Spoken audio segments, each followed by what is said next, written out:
Bonsoir à tous et merci de nous regarder sur RTI 1. Il est tout juste 23 heures et voici les titres que nous allons développer dans ce journal. Couvrir les besoins de consommation nationale de la viande bovine sans avoir recours à l'importation, c'est le challenge que va tenter de relever la Côte d'Ivoire.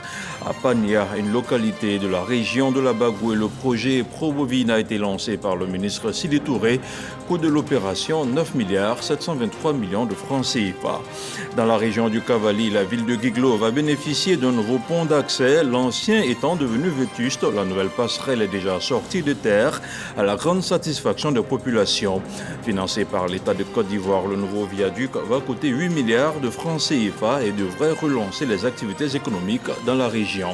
Et puis le coup d'envoi de la réunion des ministres des Affaires étrangères du G7 a été donné au Japon ce dimanche. 72 heures d'échange seront nécessaires pour mener à bien la réflexion sur le conflit en Ukraine et la tension qui monte entre Pékin et Taipei. Voilà pour les titres. Et on prend la direction de Pania, dans la localité de Boundiali, où le projet de production bouchère bovine vient d'être lancé par le ministre Sidi Touré.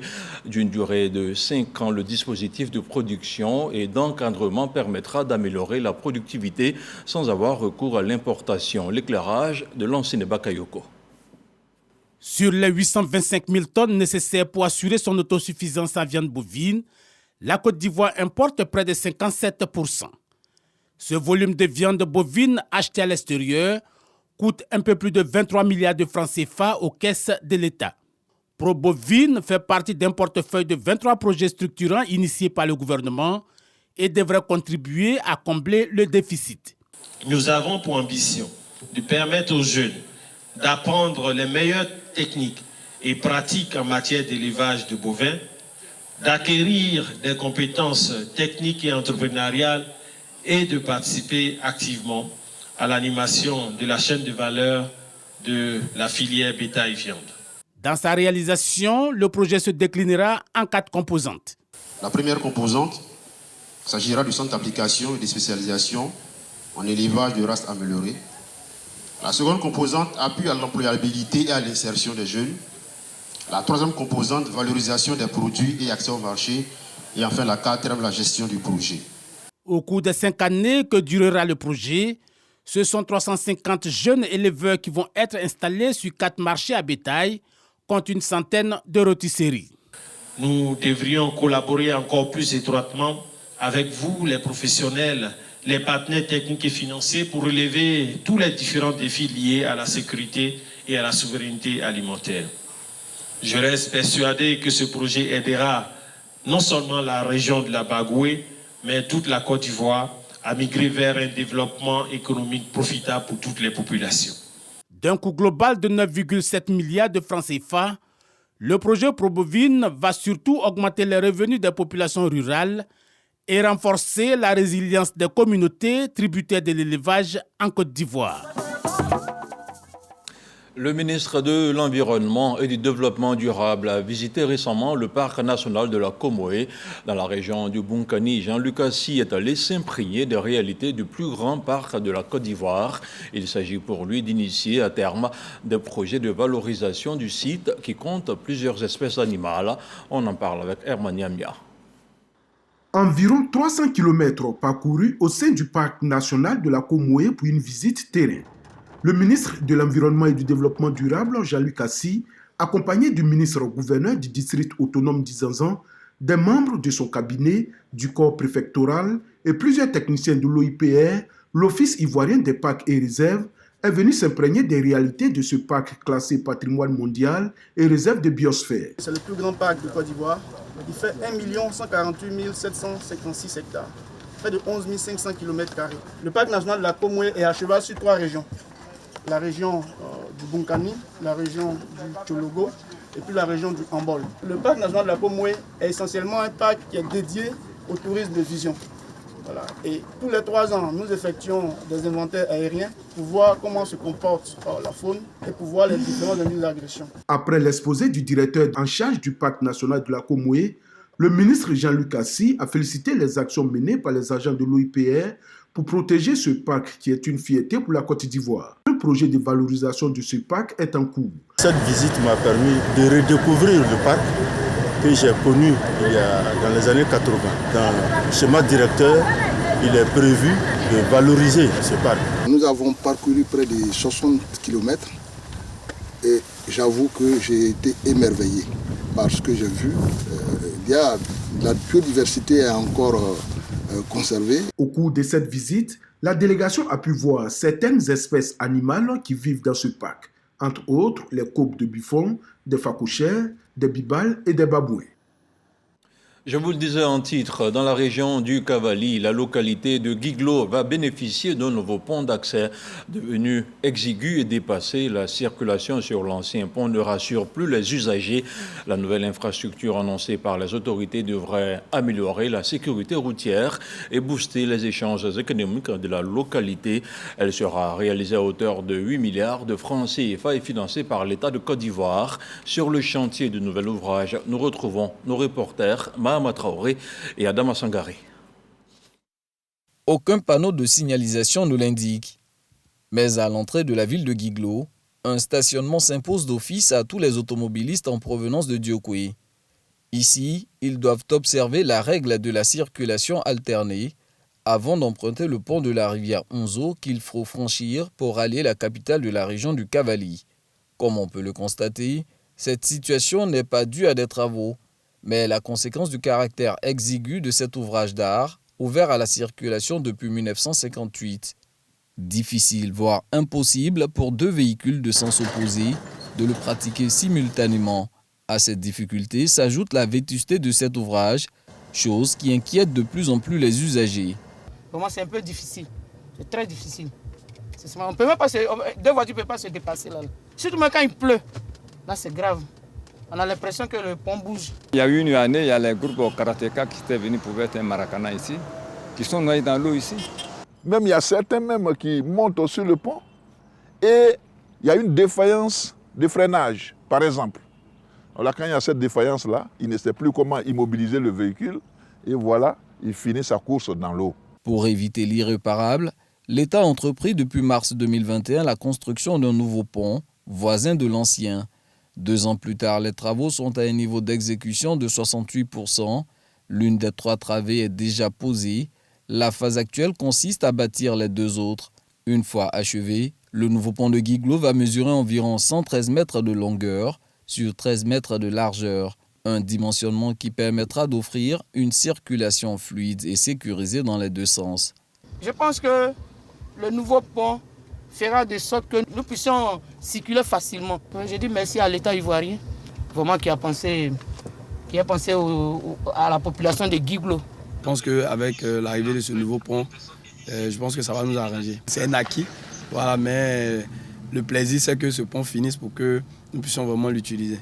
Réalisé à hauteur d'environ 8 milliards de francs CFA, le nouveau pont viendra à coup sûr booster la vitalité économique de Guiglo, selon le premier magistrat de la ville. Le pont est un trait d'union entre la région du Cavali et les autres régions, c'est-à-dire la région du Guémon d'abord et tout le reste de la Côte d'Ivoire. Sans le pont, la banane va pourrir en brousse. Sans le pont, le cacao ne sortira pas. Et on ne pourra pas avoir les recettes nécessaires pour le développement de cette Côte d'Ivoire. Donc aujourd'hui, ce pont-là, il est primordial. Si les délais sont tenus, le nouveau pont de Guiglo sera livré au mois d'octobre 2023. La LONASI poursuit ses actions sociales de proximité. La Loterie nationale de Côte d'Ivoire vient d'offrir du matériel à 2 commissariats de police du district d'Abidjan. Au centre de santé de Yamoussoukro et des Erebo, elle a également offert du matériel médical. Le reportage à Dissa Chonayo. Du matériel offert au commissariat du 9e et 31e arrondissement de la commune de Marcory, puis à 2 centres de santé à l'intérieur du pays. Ces dons de la Fondation LONASI visent à lutter efficacement contre l'insécurité et à améliorer le volet sanitaire en Côte d'Ivoire. Par la voie de la presse, nous avons été révélés à la LONASI et d'un don de 3 millions, aujourd'hui à un don de 20 millions de francs CFA. Cela fait de notre village le centre de santé le plus équipé du département aujourd'hui Et la LONASI a transformé le don du groupe électrogène en matériel médical aujourd'hui. Pour le directeur général de la LONASI, ces dons sont le prolongement des actions sociales posées en faveur des populations par le gouvernement. La Fondation LONASI apporte, chaque fois que cela est possible, sa pierre à la politique sécuritaire menée par l'État de Côte d'Ivoire. Car sans sécurité, il ne saurait y avoir d'activité économique prospère. L'entreprise citoyenne n'entend pas s'arrêter en si bon chemin. Elle envisage multiplier ce genre d'actions pour le bien-être des populations ivoiriennes. Et puisqu'on parle de santé, la lucarne du dimanche magazine était aujourd'hui consacrée au centre de consultation et de traitement odontostomatologique de CHU de Cocody. Le docteur Marie-Chantal Avocaboni était l'invité d'Herman Guivet. Elle a évoqué la carie dentaire et ses conséquences sur la santé. On l'écouta. La carie dentaire, c'est la présence d'un trou dans la dent. Dès l'instant où on sent quelque chose de bizarre en bouche, il faut tout de suite s'inquiéter. Parce que même si c'est tout petit, il vaut mieux aller voir le dentiste, qu'on nous dit « Ah tiens, il n'y a pas de problème ». On est rassuré, on nous félicite. Mais quand il y a un problème, une carie qui a débuté, un problème de gencive qui a débuté, le professionnel va régler ce problème et nous convoquer tous les 6 mois, de manière à ce que de façon régulière, il y ait un suivi et qu'on soit en bonne santé, non seulement au niveau buccal, mais surtout en bonne santé générale. On peut parler des complications locales, la rage dentaire, des douleurs vives, on ne peut rien faire. Quand l'infection a évolué, on peut avoir du pus dans la dent, une dent infectée avec la présence de pus autour de la dent et même le pus peut évoluer jusque du côté de la joue et entraîner la déformation du visage avec une enflure du visage et certaines fois le trou peut se percer. Bon, on parle de cellulite. Les microbes qui descendent dans le sang peuvent aller se greffer sur des organes nobles. On parle dans ce cas d'infection focale, c'est-à-dire une infection qui démarre dans la cavité, dans la bouche, avec une répercussion à distance au niveau du cerveau, au niveau des articulations, des poumons, vraiment au niveau de la colonne vertébrale également. La colonne vertébrale est impliquée quand on a eu beaucoup de dents absentes, qu'il y a un déséquilibre au niveau de l'ajustement des dents. Le mieux, c'est d'avoir une brosse à dents. Il faut tout de suite se tourner vers les professionnels de santé. Parce que si c'est négligé, on peut en mourir.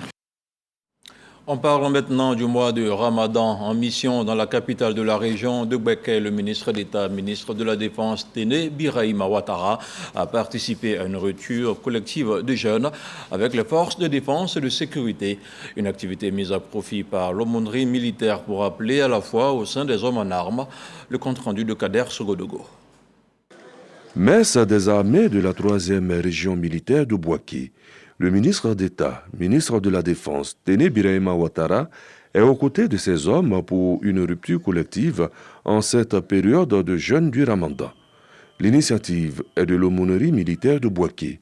La hiérarchie militaire salue cette présence du ministre qui est un réconfort pour les hommes. En décidant de venir à Bouaké, c'est un message de solidarité et d'attention hautement apprécié que vous exprimez à l'égard des gendarmes et militaires musulmans de la région. En prenant part à cette rupture collective, le ministre d'État, ministre de la Défense, n'a pas manqué d'encourager les hommes à persévérer dans le travail. Je constate que plusieurs forces se retrouvent ce soir ici, que ce soit l'armée, que ce soit la gendarmerie. Je pense aussi qu'il y a quelques policiers entre nous. Au-delà de ces forces de défense et de sécurité, nous avons le plaisir d'accueillir aussi les familles, les militaires et les gendarmes ici ce soir pour communier avec nous, pour passer ce moment de rupture de jeûne qui est très important dans la religion musulmane. Ce que nous pouvons dire, c'est que nous puissions, pour les années à venir, continuer dans cette ferveur qui est indispensable pour la cohésion dans notre pays. Il est important que la foi puisse prendre une part importante dans notre vie quotidienne. Après la rupture, place à la prière. Téné Birahima Ouattara a prié avec ses hommes. Le Ramadan, un mois de partage mis à profit par le ministre de l'Emploi et de la Protection sociale pour démontrer sa solidarité. Dans le Kabadougou, Maître Adama Kamara a offert à la communauté musulmane des vivres estimés à environ 62 tonnes. L'émissaire du ministre a exhorté les imams à intensifier les prières pour une Côte d'Ivoire stable et prospère. 62 tonnes de vivres, c'est la quantité du don du ministre de l'Emploi et de la Protection sociale à la communauté musulmane de la région du Kabadougou en cette période du mois sacré du Ramadan. Ce don d'Adama Kamara, composé de riz, de sucre et du lait, va permettre aux musulmans vulnérables de passer en toute quiétude les 30 jours de jeûne. En remettant le don, le représentant du ministre invite les fidèles musulmans à vivre cette période de pénitence dans le partage, la solidarité et faire d'intenses prières pour la paix et la prospérité en Côte d'Ivoire. Ce geste se fait en association avec les autres cadres. Et c'est le lieu de remercier tous les autres cadres de leur esprit de participation, de leur esprit de fraternité que nous souhaitons davantage. La distribution des vivres aux bénéficiaires est supervisée par le bureau régional du Conseil supérieur des imams et des affaires islamiques COSIM. Les bénéficiaires traduisent leur gratitude au ministre Adama Kamara pour cette marque d'attention. Ces dotations comme ça, pendant le mois de carême, pour le musulman, c'est du bon. Ça fait bien à la famille. Et spirituellement, ça donne beaucoup de grâce aussi également aux donateurs et même à ceux qui reçoivent aussi également. Partout où les envoyés du donateur se sont rendus, des prières et des bénédictions ont été formulées pour le président de la République, Alassane Ouattara, et les membres du gouvernement afin de réussir leur mission de développement et du programme Côte d'Ivoire solidaire. Religion toujours avec cette fois-ci le consortium de confessions religieuses chrétiennes de la commune d'Abobo qui prie pour la stabilité de la Côte d'Ivoire. Une démarche qui précède les périodes électorales à venir et fortement saluée par le maire de la commune, Madame Kandia Kamara, par ailleurs marraine de la cérémonie. Un reportage d'Ahmed Traoré commenté par Patricia Omouitia.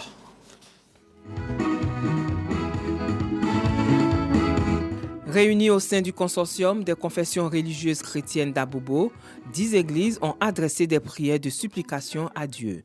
Le but est de prier pour une paix durable en Côte d'Ivoire et une fraternité vraie au sein des populations de la commune d'Abobo en cette année électorale. Selon le président de cette organisation, la Côte d'Ivoire travaille sans relâche pour son développement, d'où le soutien des religieux chrétiens aux actions du président Alassane Ouattara. Il a plu à Dieu de se servir de Madame le ministre d'État, députée maire de la commune d'Abobo, pour faire du bien aux Abobolais. Associer les Abobolais au plus haut niveau à la signature de la convention du partenariat entre la ville de Newark aux États-Unis, dans le département de New Jersey et la commune d'Abobo, ce qui n'avait jamais été. Cette action de haute portée politico-religieuse mérite une attention particulière par la commune d'Abobo. C'est pourquoi l'Église s'est voulue reconnaissante. Venir aujourd'hui dire merci à Madame le ministre qui innove, qui pose des actions qui transcendent et qui créent l'unicité des cœurs et d'esprit, qui pose des actions allant dans le sens de la cohésion sociale prônée par le président de la République. Une initiative soutenue et encouragée par la première responsable de la commune d'Abobo. Nous sommes venus remercier le bon Dieu. Mais aussi nous sommes venus élever des prières à son endroit. Nous avons prié à travers les guides religieux ici afin que la Côte d'Ivoire soit toujours cette terre bénie de Dieu où règne la paix, la concorde, la cohésion, le vivre ensemble. Vous avez fait des prières ici aussi pour le président de la République, son Excellence M. Alassane Ouattara. Oui, il en a besoin. Il a besoin tous les jours qu'on prie pour lui, afin que Dieu continue de lui donner la santé, la force, la clairvoyance, les moyens de continuer de travailler pour la Côte d'Ivoire et les Ivoiriens, de continuer de faire en sorte que nous soyons de plus en plus fiers de notre beau pays, la Côte d'Ivoire. Donc de faire en sorte que la Côte d'Ivoire se développe et se développe. Le consortium des confessions religieuses chrétiennes d'Abobo entend parcourir tout le pays pour contribuer au renforcement de la cohésion sociale et de la paix en Côte d'Ivoire. Et puis, c'est ce dimanche 16 avril que la communauté catholique a célébré la fête de la Divine Miséricorde. À la paroisse Saint-Thomas d'Agban, la messe a été marquée par des vœux perpétuels d'une congrégation de sœurs. Une messe présidée par Jean-Pierre Cardinal Coutois. Le temps fort de la rencontre avec Grace Kando.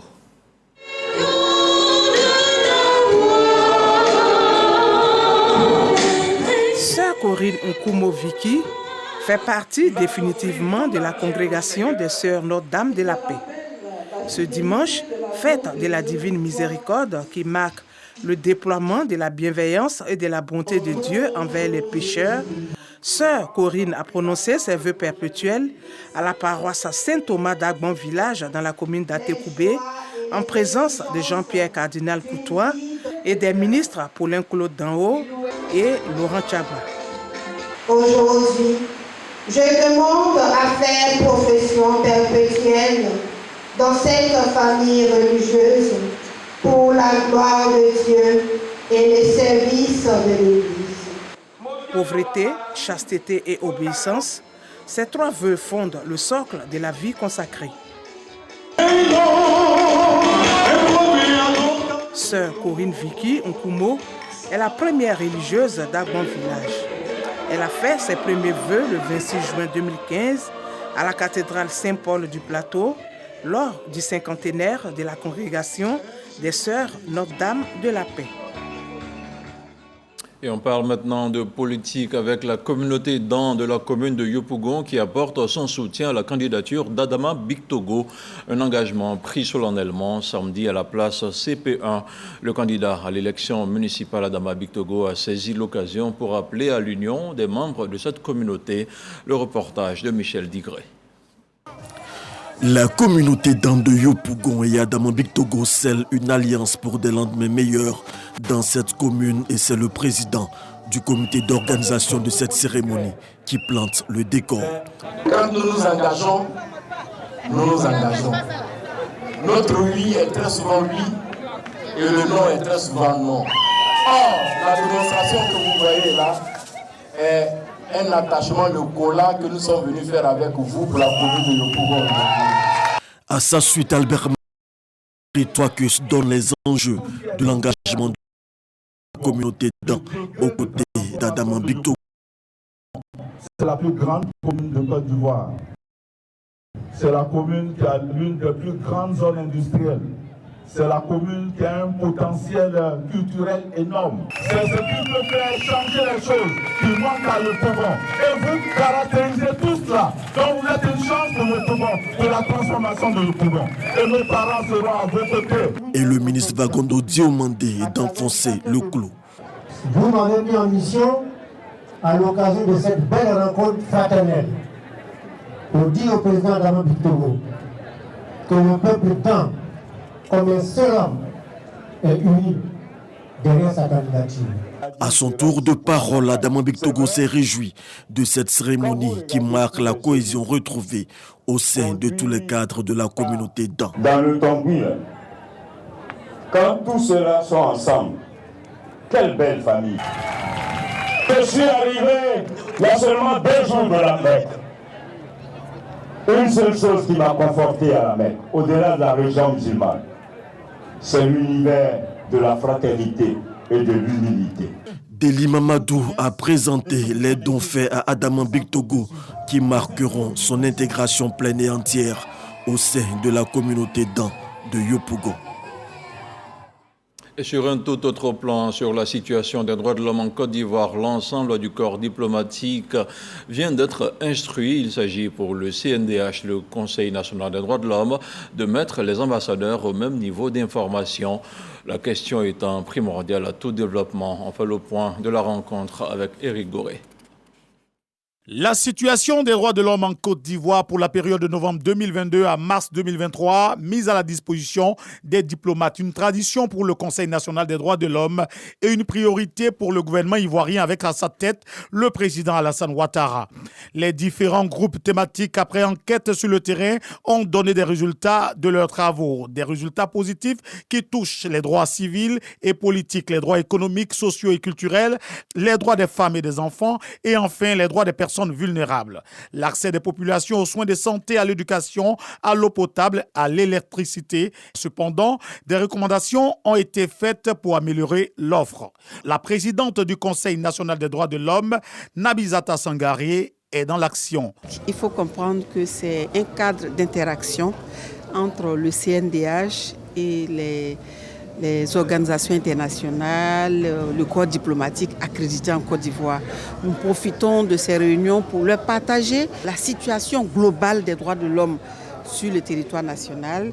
Ils nous partagent aussi leurs lectures et puis on essaie de se comprendre et s'il y a des points d'éclaircissement, nous leur apportons et ensemble, parfois, nous faisons des plaidoyers solidaires.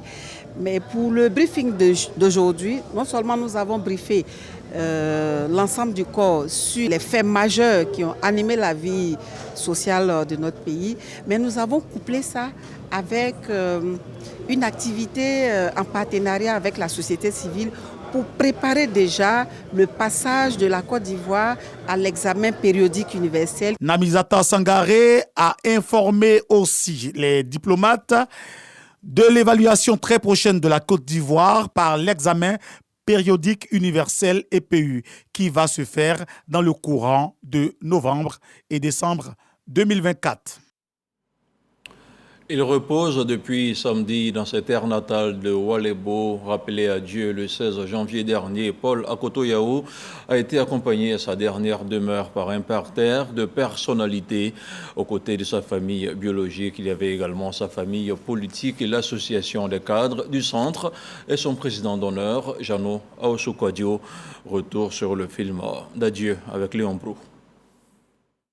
Décédé le 16 janvier dernier à 85 ans, le doyen des cadres et ressortissant de Sakassou s'est définitivement séparé des siens ce samedi 15 avril 2023 dans la stricte intimité familiale. L'ultime adieu à Paul Akoto-Yao a mobilisé aux côtés de la famille royale du Oualebo des peuples alliés au Baoulé, notamment les Brons. Présent surtout, le président du Sénat, Jano Aousou-Kouadio, à la tête d'une forte délégation de l'association des cadres du Centre pour le développement pour prendre la part de deuil du Vébaoulé.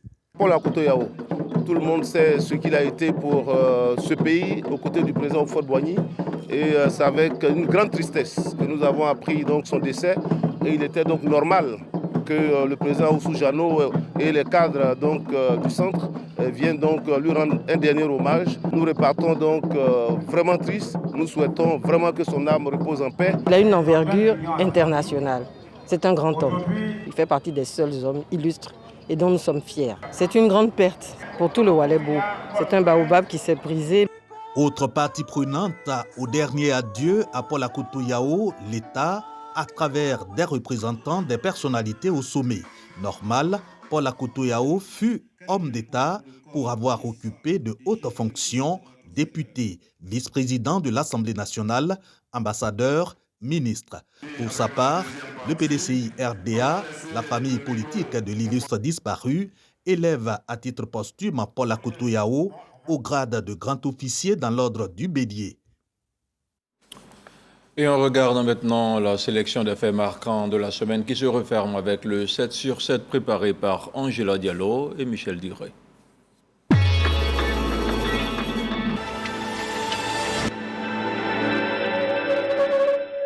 La médiation internationale composée de l'Algérie et des représentants des 5 pays membres du Conseil de sécurité de l'ONU a pris une initiative pour relancer le processus de paix dans le nord du Mali. Cette initiative survient après qu'un avion de l'armée malienne a survolé la ville de Kidal, contrôlée par les ex-rebelles. Ces derniers ont dénoncé une violation du cessez-le-feu. Le bilan provisoire de l'épidémie de maladie à virus de Marburg qui sévit depuis 3 mois en Guinée équatoriale s'établit à 11 morts, selon un nouveau bilan du ministère de la Santé. L'Organisation mondiale de la santé craint une potentielle épidémie à grande échelle pouvant affecter notamment le Gabon et le Cameroun voisin. 10 migrants originaires d'Afrique subsaharienne cherchant à regagner clandestinement l'Europe sont morts après le naufrage de leur bateau en Méditerranée au large de la Tunisie. Les autorités de transition au Burkina Faso ont décrété jeudi la mobilisation générale afin de donner à l'État tous les moyens nécessaires pour faire face aux attaques djihadistes. Le Conseil constitutionnel français a rendu sa décision ce vendredi en validant l'essentiel du projet de loi sur la réforme des retraites, dont le report de l'âge de départ a été fixé à 64 ans. Après validation, la réforme des retraites a été officiellement promulguée par le président français Emmanuel Macron. Les combats entre armées et paramilitaires au Soudan ont fait au moins 56 morts, parmi les civils et des dizaines, parmi les forces de sécurité, ainsi qu'environ 600 blessés. Le secrétaire général de l'ONU, Antonio Guterres, a appelé le chef de l'armée, le général Al-Burhan, et le patron des paramilitaires pour réclamer un arrêt immédiat de la violence. Les pays du G7 ont annoncé ce dimanche leur intention de réduire à zéro leur pollution plastique d'ici à 2040 à l'issue d'une réunion de leur ministre du Climat, de l'Énergie et de l'Environnement à Sapporo, au nord du Japon.